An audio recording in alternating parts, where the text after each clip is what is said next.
Okay, all right. So, how do you think today's lesson went with their counting today?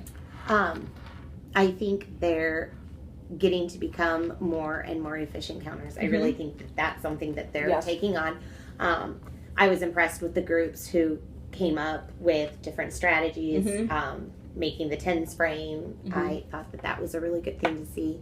I think they had some good conversations. Definitely. About what their bags had in them.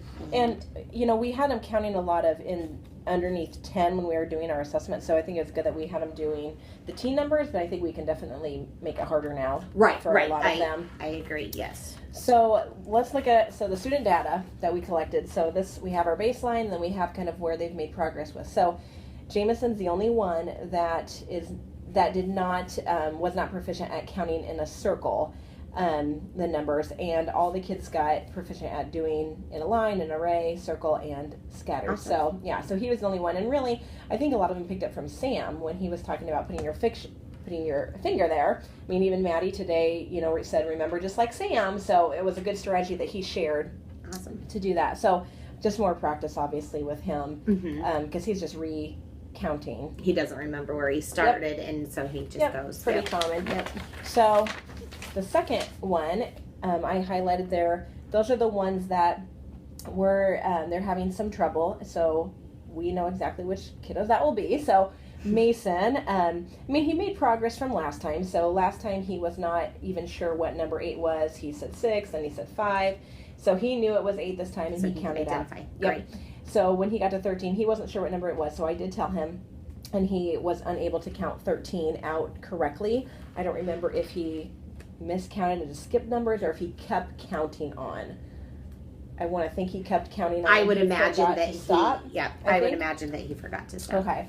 So then Holden, he was one at the very beginning that we were a little maybe concerned about, but he really did a great job. So he had he didn't count them exactly accurately. So on one he was one less, and on one he was one more. But then when I asked him to recount them, he knew. He said, "Oh, I need to take one away, or I need to add one." So really some higher thinking. Well, yeah, I would say that shows that definitely. So, Evan, did better counting. I mean, he got up to 13 when I was giving him the amount. 16 is where he had a little trouble at. But his, I think, is the recognizing. He has a hard time recognizing those numerals. Yeah, definitely. Mm-hmm. And then little Jameson. So he got 8 the first time. He's the one that I would say has made the least amount of progress. Yes, definitely. I think he couldn't continue on making progress from when we've been checking him, and he still has a really hard time recognizing those. The numerals. Yes. And then the last one that we were kind of talking about, Maddie. I mean, she really has done a good job. She recognized all the numeral cards I showed her, and she could count them out right away. When she counted out 18, she had forgot 14, so then I had her recheck it, and she fixed and she got it. Mm-hmm. Yep. So thinking about Mason, Evan, and Jameson, really, we really need to help them, I guess, do just recognizing numbers, and then making sure that when they count, they know when to stop. Yep. At a number. So what are you thinking that we could do to help them do some recognizing of numbers? Well, I think definitely just some small group or even one-on-one. Yep. I think that's definitely going to be the path we need to take with them. And I think just really making sure that they have a visual to see the amount and then a number that... Yep. Yeah, I don't think, showing them a numeral is they're never going to get it. Just right, exactly. That there's going to have to be a representation. Right. Yep. So we have those 10 frames that have the 5 red dots or blue, whatever color they are, and then the ones underneath. So those don't have the numeral on them, but we could easily write the numeral. So if they didn't know it, then we could, they could go over and count if they needed to, and it would at least be on a 10th frame. So hopefully they could maybe start saying 5. 6, 7 right would be our goal there. Okay. And then if we had some pictures that had the fingers matching, so maybe this is a small group with you or Mr. York. Yeah. Oh, definitely. And I think and we could track that. We really could do easily. that. Right. Exactly. That's something we can do just with downtime that he can take. And really, if we can get him up to 10, that would be the best right now, because then the teen numbers are coming along. Right. You know what I mean? Exactly. So if we get up to 10, that would be fantastic. Okay. So. And we also, I know you have been doing count around the circle. So how do you think we could change that a little bit to help some of your kiddos? I really think that they like that. I think it's a fun thing to do, and it's really something that they can do quickly. I think there needs to be maybe a way that we make sure that we stop at a certain number. So they're having to listen a little bit more, and they know that, okay, this is my, we always use target number a lot. Sure. So this is my target number. We're going to stop. Yes.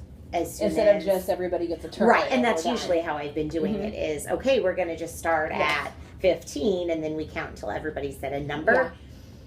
They give them something to listen for. Right, and I think we could do it where we don't even make it around a whole time. And I think that would be the thing that would be interesting for so them to, because they are probably thinking they're going to get a turn. Right, exactly. And maybe just to know that you have to listen in advance. Okay, right. I like that. So that could be some warm-ups that we do as well. So I like that a lot.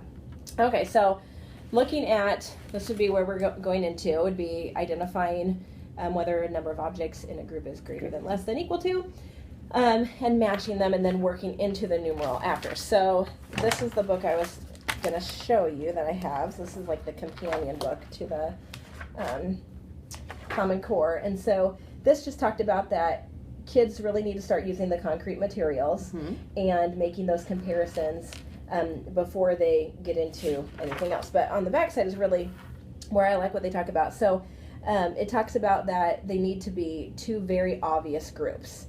So it's going to be like one gigantic bag of M&Ms and one fun-sized pack. So they automatically know that that is more and that's less. And they can see that, and we don't have to do any counting. And so really we're going to develop the vocabulary of more and greater. Right. Okay. Less than, less, anything. So they talked about like a big bag of popcorn and a little bag of popcorn or anything like that. But I was thinking anything that we can find that's just a lot more and a lot less. So a 64 pack of crayons and an 8 pack of crayons. What I was thinking too. So anything that's packaged that we could find maybe, and we could do some real quick shows to kids of which one is less, which one is more. You know, we don't even need to count them. Right. So none of those strategies. So we can, and make it, maybe do like an anchor chart of and I think that would be a great way to get them interested in it and to use stuff that they already know. Right. And they've obviously got some background knowledge, so that's not. Yes, that'd be perfect. Good to make connections to later on. Exactly. So then it goes on to showing like how to teach them how to compare what is more, what's less. So the first one would be matching, which is kind of what they did today. Yeah, which exactly. I loved. So that was neat that, you know, you already took those pictures today, so we can use them. Okay. So I like the questions it talked about. So asking questions like, how do you know?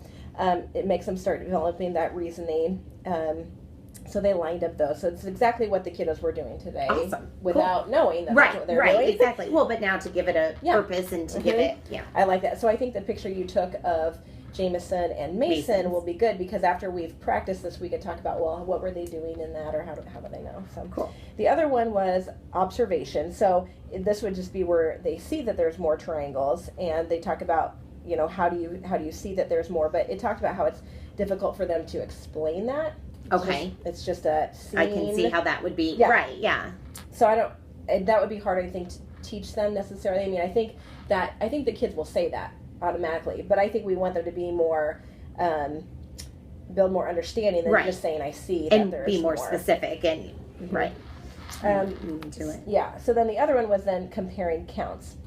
So students count the number in each group and compare the count. For example, there are 3 circles, 5 triangles. So, I mean, to me, if they're observing, we'd probably want them to then go to one of these Right, two. exactly, yeah. I would think that would be And I think that's what a lot of the kids logical. were doing today when they were counting their bags, was they were doing some counting, and then they were, especially like Inez's group, so they were saying, well, they both have 10, and then this one has 2 more. So they were doing their counting one. So I think that this will come pretty naturally. I think that they'll do that. So then the other part that this book mentioned was just develop vocabulary of greater than, less than, which we talked about. And we'll put on an anchor chart too. Yes, definitely. And then it talked about after you're getting through the concrete and they're doing these different strategies, then we should actually be asking them how many more and how many fewer to help them lead to that, that one turned off, to help to lead to those comparison questions that they'll do in first grade. And since they have those concrete, oh good, now it's, hold on.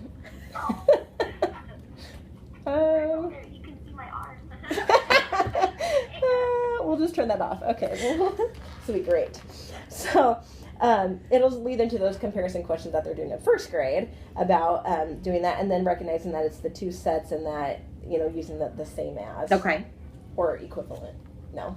Yeah, let's not do that. No. That's great. Yes. So if we look at kind of what we're planning for comparing, what are you thinking for starting out about comparing things? Well, I love the idea of the big bag and the little bag. Yeah. I mean, I think that's something really cool. And I was kind of trying to think of a way to make it something that they can see, very visual, and maybe even get a little movement in there. And so I was thinking if we could find, like, are there more boys in our room or are there more girls in our room? Yeah. And have them line up almost in lines, and then we could say, oh, okay, well, you're the same too here, and then there's extras.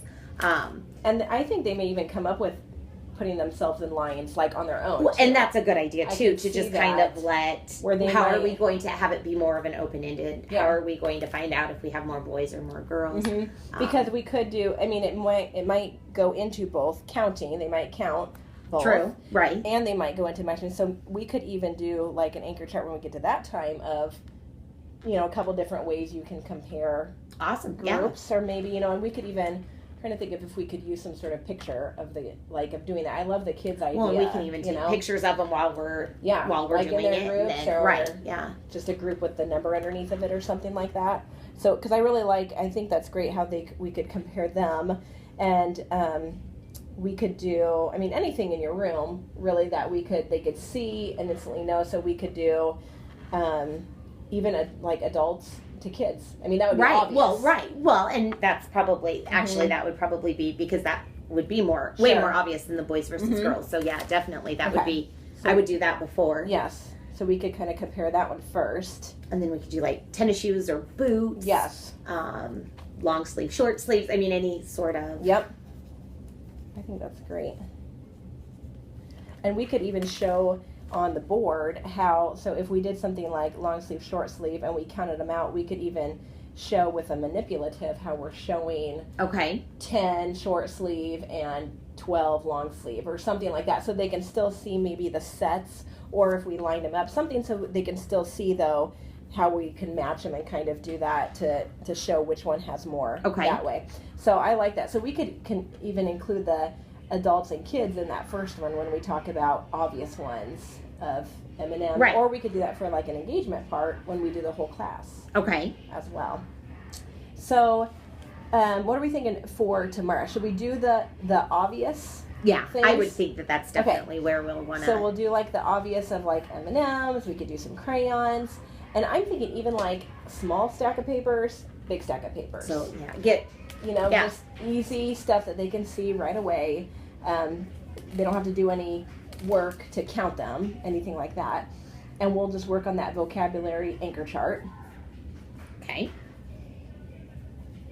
And we could try the count around the circle for the warm-up too with the ending number. Yes. We could even do, 3 times of it so maybe a couple times. One time we don't get all the way around. One time we get a couple times around. Right. Well, and that's something I haven't done either, is to then count. Again. I haven't done that, right, to go again. So if the number was big enough. Yeah. Okay.